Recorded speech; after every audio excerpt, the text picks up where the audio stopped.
Other countries are afraid of the nuclear weapon states. They want to acquire chemical, biological, or nuclear weapons, partly in order to deter us. If we want to stop these weapons spreading, we're all going to have to give them up. And we're going to have to create an unbiased inspection system that can be trusted by everyone. The United States demands the right to search other countries' industries to test whether or not they are making weapons of mass destruction. But Washington won't allow others to do the same searches in the United States. We all have to play by the same rules. The alternative is that these weapons keep spreading, and then one day someone uses them.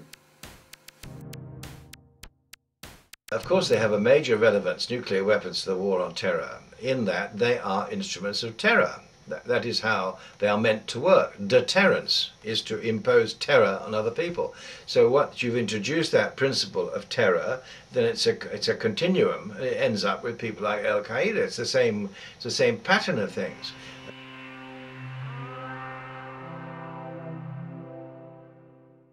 I think it's more especially an anti-Western sentiment that exists in the world.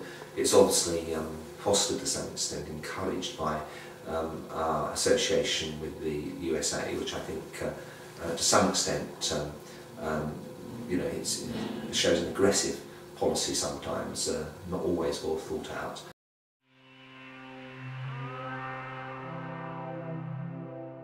I think terrorism was initiated by states. States are responsible for most terrorism.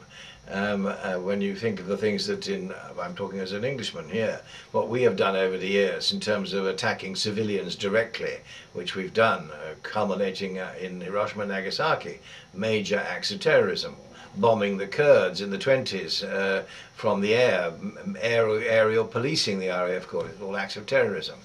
So terrorism is not a new thing.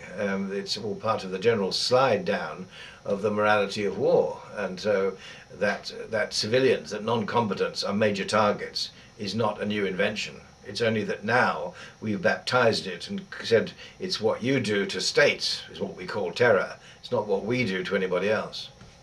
If the line between terror and non-terror is a respect for non-combatants, then I would say the war in Iraq was terror.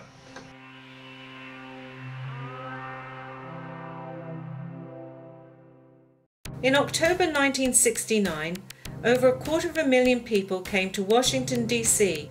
to protest against the Vietnam War in a demonstration called the Vietnam Moratorium. Those people protested and they went home. The war continued for another 6 years. The protesters must have felt discouraged. But years later, President Nixon revealed that he had intended to use a nuclear bomb on North Vietnam in November 1969. His advisors persuaded him not to, largely because of the size of the anti-war demonstrations in October 1969. The Vietnam Moratorium demonstrators prevented the world's second nuclear war. What we do counts. Our campaigning can change the world in ways we don't even know.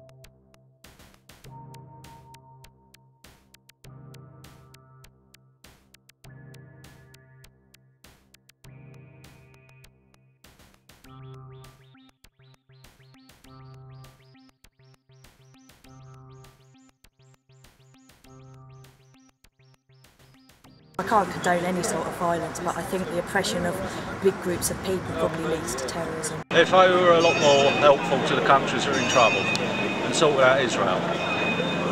or if they help Americans to sort out Israel, that'll sort out a lot of problems in the Middle East. If we helped, we might be seen as friends instead of enemies then, and I think that would help a lot more.